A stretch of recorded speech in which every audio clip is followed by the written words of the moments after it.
Finish na, kasado na lahat sa Korte Suprema, bigla ang hatol sa Palasyo at Kongreso, VP Sara gumanti na. Ayan, syempre itong balitang ating matutunghayan ngayon ay nagmula kay Update Pinas News at ito po ang inyong lingkod na si BT na magbibigay ng reaksyon at komento dito sa video na ating matutunghayan ngayon. At huwag na natin pagtagalin at sabay-sabay na nating panoorin ang laman ng video na hatid sa atin ni Update Pinas News at bibigyan natin ng reaksyon ng balitang ito. Pasok! Itong Supreme Court ngayon, binigyan ng 10 days itong House of Representatives. Ayun, syempre bago natin simulan ng video ito, nais ko nga pala magbigay ng credits dito sa boses at video na matutunghayan natin ngayon at bibigyan ng reaksyon walang iba kundi si Sir Don Mar TV. Syempre huwag niyong kalimutang suportahan ang channel ni Don Mar TV mga katunay, pakibisita po yan at huwag niyong kalimutang mag-subscribe at mag-follow para maging updated po kayo sa mga vlogs, reactions at sa mga balita na hinahatid sa atin ni Sir Don Mar TV. Ipagpatuloy natin. Ang Supreme Court po, nagbigay na po ng 10 days ng House of Representatives para mag-respond po dito sa petisyon ni Vice President Inday Sara Duterte. Okay? Ipapakita ko sa inyo, pero bago ko ipapakita ito, help me po muna na i-like at saka i-share itong video natin para guys kakalat ito sa taong bayan at sa mga first time na nanood dito ay makaparticipate sila, no? Importante na mag-share tayo, like dito sa video na ito. Yes. Para naman guys ay mabasa ko yung mga comment ninyo, okay? Share, At sa mga first time dito sa ating channel ha, kung first time yung nanood dito at nagustuhan nyo ang ating talakayan, yung ating banatan, ay mag-subscribe na rin kayo ha para updated kayo lagi sa ating mga trending na balita. Ang subscription po ay walang bayad yan, libre lang yan, okay? So paldo na kayo dito. Ito, ipapakita natin itong latest na balita. Ito yung balita ng Daily Tribune. No? Tribune, 12 minutes ago, the Supreme Court has given the House of Representatives and other respondents 10 days to respond to the petition filed by the Vice President Sara Duterte and her legal team. So, ayan. Kayong mga taga House of Representatives, sagutin nyo ang petisyon ni VP Sara. Bakit karapat-dapat i-proceed ang impeachment trial, okay? Sabi dito, April 8, 2026. So ngayon po ito. Press briefer. The Supreme Court en banc during its session today, April 8, 2026, acted on, okay? Attorney Israelito Pitorion et al. House of Representatives Committee on Justice, GR number E05667, Sara Z. Duterte versus House of Representatives. The Supreme Court consolidated these cases and without necessarily giving due course to the petition, directed respondents to comment within a non-extendable period of 10 days from the receipt of notice. The petition questioned the constitutionality of the proceedings before the House Committee on Justice in relation to the impeachment complaints filed against Vice President Sara Z. Duterte. Ayun, kumbaga parang binibigyan ng korte parang binibigyan ng korte ng ano ba 'yon? Paano ba paliwanag doon? Parang binibigyan ng ultimatum ng korte yung Kamara. Ayan. Yung House of Representatives, no, na 10 araw na ipaliwanag nila, sabihin nila kung bakit kailangang ituloy ang impeachment kay VP Sara. O simple lang naman yung sasagutin nila. Ganito lang naman yan. Natatakot kami dyan maging presidente yan. O paano natatakot? Ba't natatakot kayo? Bakit? Salbahe ba yan? Hindi. Malamang sa amin siya maging salbahe. Doon sa mga nasa Kamara. Kasi alam naman natin, ang Kamara kasi naging salbahe sa mga Duterte yan, lalo na kay VP Sara. Diba? Paliwanag kayo kung bakit kailangan pang ituloy ang impeachment na yan, yung mga ganyan-ganyan yung kay VP Sara. Kung tutuusin kasi, sila lang talaga yung apektado kay Sara Duterte. Ang taong bayan, hindi naman apektado eh. Relax nga lang sa gidli yung mga taong bayan, wala namang pinoproblema sa mga Duterte. Kung tutuusin, kayo lang ang namumroblema sa Duterte. Diba? Kasi alam naman natin, gusto nyo kasing agawan ng kapangyarihan ng mga Duterte. Alam nyo naman kasi sa mga sarili nyo, no, pagdating sa eleksyon, hindi kayo mananalo. Kasi kahit sinong imanok nyo dyan kay Sara Duterte, hindi kayo mananalo eh. Kaya nga sa ginagawa nyo, hindi naman gumaganda yung image nyo sa mga tao. Sa ginagawa nyong pagtira kay Sara Duterte, sa ginagawa nyong yung kagustuhan nyong matanggal siya sa pagiging Vice President, hindi yun nagiging magandang credit sa inyo. Siguro parang ang ginagawa nyo lang sa sarili nyo is tinutuloy-tuloy nyo na lang para masabi na para masabi na may kasalanan talaga siya. Pero ang totoo talaga niyan is wala na, kahihiya na lang to. Kahiyaan na to. 'Di ba?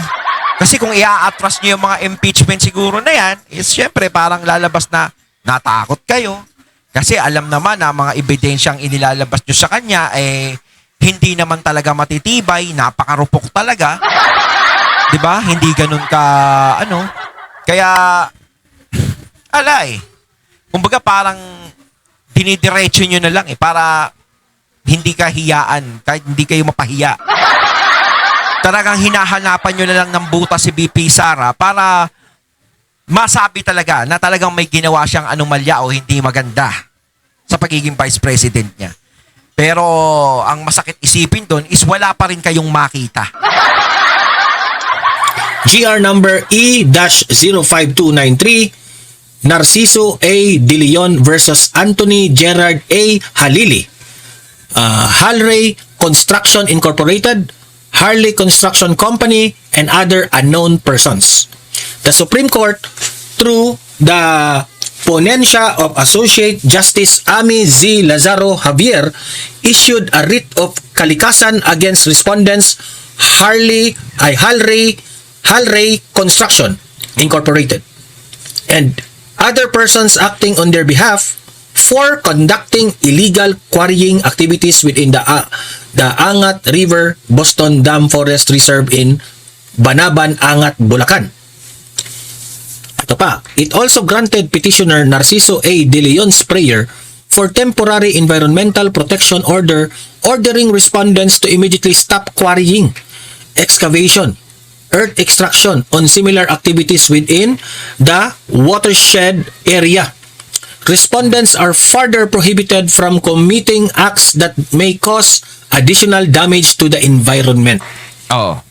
In issuing the writ, the Supreme Court applied the precautionary principle based on technical findings showing the respondents' activities have significantly increased surface runoff, erosion, and sedimentation within the watershed system.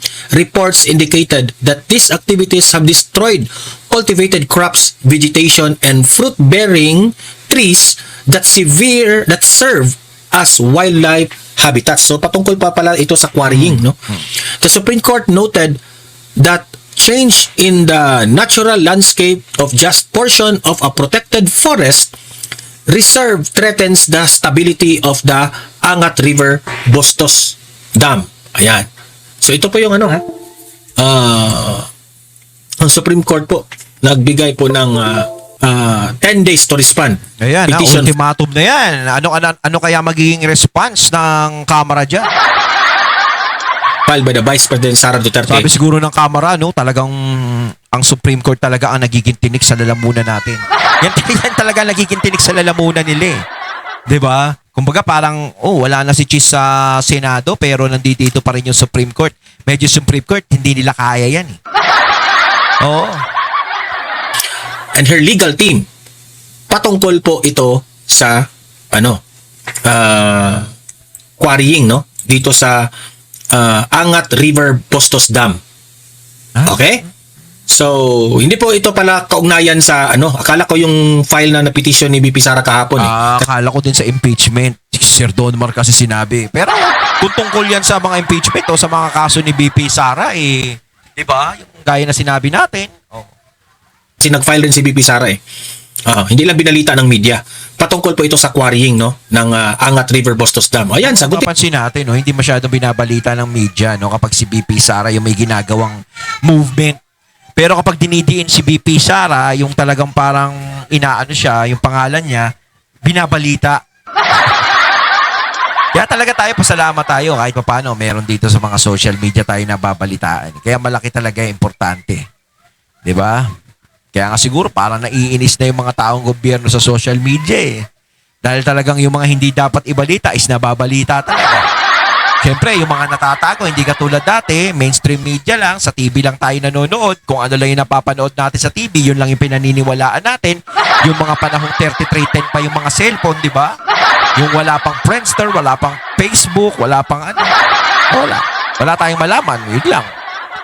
Kung sino yung magaling sa kanila, yun lang ang binabalita nila. Pero yung talagang higit na mas magaling doon sa sinasabi nilang magaling, na hindi naman talaga, is hindi nababalita. Tingnan yan. Diba?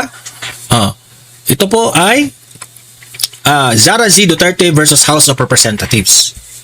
So, yan po ang update natin dyan. Itong House of Representatives, mahilig lang sila mamumulitika.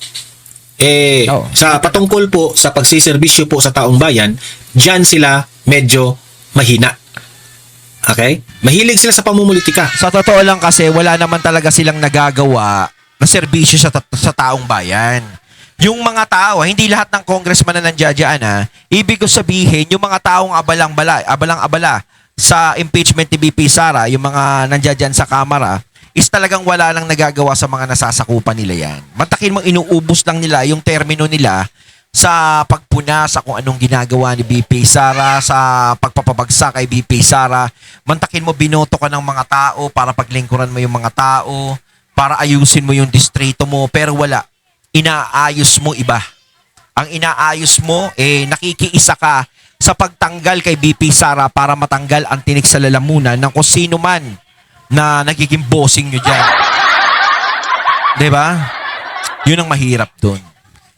Kaya sana naman yung mga taong bayan is magising naman kayo. Mas masarap kasi bumoto dun sa tao talaga na yung puso niya talaga ay nasa taong bayan. Hindi yung boboto kayo, parang paulit-ulit na lang binoboto niya, tapos paulit-ulit na lang din yung ginagawa na hindi naman kayo pinagsisilbihan ng maayos. Walang ibang ginawa kundi ibagsak ang isang politiko na kinatatakutan nila. Na ginagawa nila ang lahat para lamang mananatili sila sa kanilang pwesto. Yan, sagutin niyo yan, yung petition ni BP Sara. Okay, ang daming problema ng Pilipinas pero ang inaatupag nila impeachment ni BP Sara. Okay? Yan. So, heto. At dahil dyan sa petition ni BP Sara kahapon petition niya patungkol na hindi po ituloy ang impeachment complaint, ang impeachment proceedings pala. Itong si Representative Sindanya, binatikos niya si BP Sara sa pag-file ng petition sa Supreme Court. Karapatan niya ni BP Sara, bakit ka magagalit? Ito yung video, panoorin ninyo. Ang Vice President nagipit Ito pala si Ngiwi. sa Supreme Court talaga kumakapit. Confirm. Wala talaga. Kayo, pag nagipit kayo, kanino kayo kumakapit? Saan? Kain suka, kain tae. Alam mo na ibig kong sabihin, pangiwi-ngiwi ka pa dyan. Ang corny, no? Ang si BP Sara raw sa Supreme Court raw kumakapit. Ito may gusto ko itanong diyan sa taong yan Sa pagiging congressman mo, ano na ba nagawa mo sa distrito mo? Hindi, ito totoo lang. Ngumuwi ng ngumiwi. Diba, wala naman ako nababalita ang nagawa niya sa distrito. Ano ba sinasakupan niya? Ano ba yan? Nanalo sa party list? O ano? Parang wala namang ginagawa yan. Ano ba ginagawa niyan? Parang display na lang din sa camera yung tao na yan Mantakin mo, inuubos mo yung oras mo sa kakangiwi mo tsaka kakatira mo kay Sara Duterte. Ikaw, ang taong gipit sa bakla kumakapit. Kung si BP Sara gipit sa Supreme Court raw kumakapit, yan ang banat niya. Ikaw, ano? Siyempre, Supreme Court lang ang pwedeng legal na takbuhan Nahinga ng tulong Siyempre, pinagtutulong-tulungan yun Alang nga naman labanan kayo ni BP Sara nang wala siyang armas. Kayo, naghihiraman kayo ng armas dyan. Meron pa kayong malakas na armas na pwedeng hiraman. Pero si BP Sara, tanging Supreme Court lang ang pwede niyan lapitan. Diba? Siyempre, gagamit din siya sa inyo ng ganun. Kayo nga kung ano-ano ginagamit nyo, diba? Para panlaban sa mga Duterte, parang napaka-unfair nyo naman, diba? Ano ka? ang taong gipit, sa'yo kumakapit. Sa bakla kumakapit. Ayan. Na-back to you ka kagad, no? Ang VP Sara na gipit sa Supreme Court kumakapit. Pero ang taong gipit, kay Sindanya kumakapit. Namakla ang taong gipit. Joke lang yan, Joke lang yan. Sa akin ba, ikaw, Kaya nagkakandang iwing-iwing. mahilig ka kasing bumanat, na wala kang pruweba sa mga pinagsasabi mo. Ito, panoorin pa natin. Siyang balak harapin itong kaso na kinaharap na ngayon dito sa impeachment sa House of Representatives. Alam natin na talagang desperado na sila, natatakot na lumabas. Oo, kagaya mo rin, Desperado, natatakot lumabas. Kayo yung natatakot na maging presidente siya. Di ba? Kayo yung natatakot. Oh. rin na Sa atin yung binabaliktad eh. ma-impeach si VP Sara kasi takot Oo. kayo. Ganun lang yun eh. Oo. Kasi binabaliktad nila yung sitwasyon eh. Sila nga tong natatakot kay BP Sara eh. Si BP Sara nga hindi natatakot sa inyo eh. Ano dapat katakutan ni BP Sara eh? Kayo nga nagkakampihan kayo dyan eh. Mantakin nyo. All laban sa isa. Diba? Grabe. Huwag nyo masyadong baliktarin si Sara Duterte. Huwag niyong palabasin na kayo yung bida. Huwag niyong palabasin na kayo yung di ba, iniiwasan. Hindi kayo iniiwasan. Eh kung pwede nga lang, ma-sheriff din kayo. Yung ginawa niya sa sheriff, gagawin niya sa inyo yan eh. Ang banat nyo kay VP Sara, babanatan din namin kayo sa mga asta ninyo. Ebidensya, natatakot na lumabas ang katotohanan. Kasi alam ni BP Natatakot lumabas yung katotohanan. Sara, Natatakot na malaman ang Paano natatakot ilabas yung katotohanan? Yung sa COA nga, nilabas na ng COA yung katotohanan na walang kasalanan si BP Sara eh. Hindi pa rin kayo naniniwala eh. COA na yon, di ba? Ano mo pang gusto nyong patunayan yan na ilabas yung katotohanan? Eh, paano yung sa flood control project? Ba't ayaw nyong sabihin yan na ilabas nyo yung katotohanan, ilabas nyo yung tunay na mastermind sa mga flood control project na yan? Bakit hindi kayo nagsasalita? May tunay na problema ang bayan pero hindi nyo pinapansin. Bakit? Oh, bakit? Tropa nyo rin yung mga napapaghuli kayo eh. katotohanan. Wala namang tinatakot si VP Sara. Ang sabi ni VP Sara, ituloy nyo yan. Oo nga. Magbutuhan na kayo. Kayo yung nagpabagal sa katramahan ninyo dyan sa House of Representatives. Tapos si VP Sara yung pinagbibintakan ninyo. Ulul! paglabas ng ebidensya, wala na siyang takas. Paglabas na ebidensya, ano ba yung ebidensya? Ang dami nyo na nga nilalabas na ebidensya, hindi ko alam. Parang yung mga ebidensya, kahit mga papel-papel na lang, nilalabas nyo na eh. Ano ba? Ebidensya? Wala nga kayong naibigay na ebidensya. Sige, puro kayo istorya. Ilabas nyo yung ebidensya ninyo. affect the April 14 hearing? Well, sana wala itong epekto doon sa proseso natin dito sa House of Representatives. Wala pa palang epekto eh. Magbutuhan na kayo dyan sa House. Ano bang hinihintay ninyo? Pasko. Puro kasi kayo drama, Kung ako sa inyo, kumilos na kayo, malapit na 2028. Sige. media, pasikat. Yun ang alam ninyo eh. Representatives. Dahil ito, isang constitutional mandate na dapat natin gawin at dapat natin ginagawa. Habang ginagawa natin, iba pang mahalagang trabaho na tugunan ang problema ng ating mga kababayan. So have you read the petition filed by the VP Sara Camp, and how confident are you that the SC will jump this petition? Well, sa totoo lang, human rights si Sara Duterte doon sa kanyang Ayan dumaan pala si Kong Leviste sa likod at si Toby Chanko. petition sa Supreme Court ay covered na nung mga ginagawa natin dito sa House of Representatives. Dapat to, hindi na ini-interview to eh. Sayang oras. In terms of complying with the Constitution, the House rules on impeachment, and even the ruling of the Supreme Court. So walang dahilan para maantala itong sinasabi natin matagal ng long overdue na paglilitis sa kanya. Dahil may utang na katotohanan ang VP sa taong bayan at ito yung panahon para sa humarap dito. Sir, hindi ko kayo nakakaba kasi yung isa sa mga ginamit ng arguments ulit is yung violation dun sa one-year bar, which was the reference of the Supreme Court bakit naging unconstitutional yung first impeachment. So, wala po ba kayong fears about that argument this time? Well, sa ngayon, very confident tayo. Naging maingat ang proseso dito sa Committee on Justice, and we are confident with how we are proceeding sa pagsunod doon sa letters of the law, particularly yung processes within the COJ. Sa totoo lang, yung pagsunod nga natin na ito, sabi, di ba, parang nagpapabagal sa proseso, pero naniniwala tayo sa rule of law and due process. Kung may regret ba kayo na nag-endorse kayo ng complete before February? Kasi same sa mga argument ng Well, wala tayong regret kasi sa dulo malinaw yung pananagutan natin sa taong bayan. The same way na sana malinaw kay VP Sara yung Taong bayan na naman yung dinadamay nyo. Samantalang yung taong bayan, hindi naman gustong ma-impeach si BP Sara, kayo-kayo lang naman. May nakikita ba kayo sa kalsada na yung mga taong bayan, may mga banner at nagwewelga na? 'Di ba? May mga slogan na BP Sara resign. Wala naman kayong nakikita. Oh. Sagutan niya sa taong bayan. Wala siyang karapatan na mag-aspire for a higher position kung dito pa lamang bilang Talagang wala siyang karapatang mag-aspire sa higher position. Dahil pag siya naging higher position, apektado kayo. Di malamang isa ka sa magtatago eh. vice-presidente, hindi na niya kayang gawin yung kanyang constitutional mandate. Sir, may pinapa-invalidate Sino maging presidente? Gusto mo ikaw? sa House Session, dalawang session. Do you think that's an admission na grounded on existing laws and House proceeding na nangyayari? Well, this petition reeks of desperation. At alam natin kapag desperado, talagang gagawin ang lahat para ma-delay, ma-derail yung process. And we hope that the Supreme Court will Desperado. Si BP Sara pa yung desperado, no? see that we are fully compliant with not just the Constitution but even with their own ruling. Ayun, at ating nato ngayon ang video na nagmula kay Update Pinas News. At syempre nato ngayon natin ang boses at video na yun na binigyan natin ng reaksyon na nagmula kay Sir Donmar TV. Kayo mga katunay, anong masasabi nyo tungkol dito? Comment lang po kayo sa comment box. So once again, I'm BT and I'm out. Peace.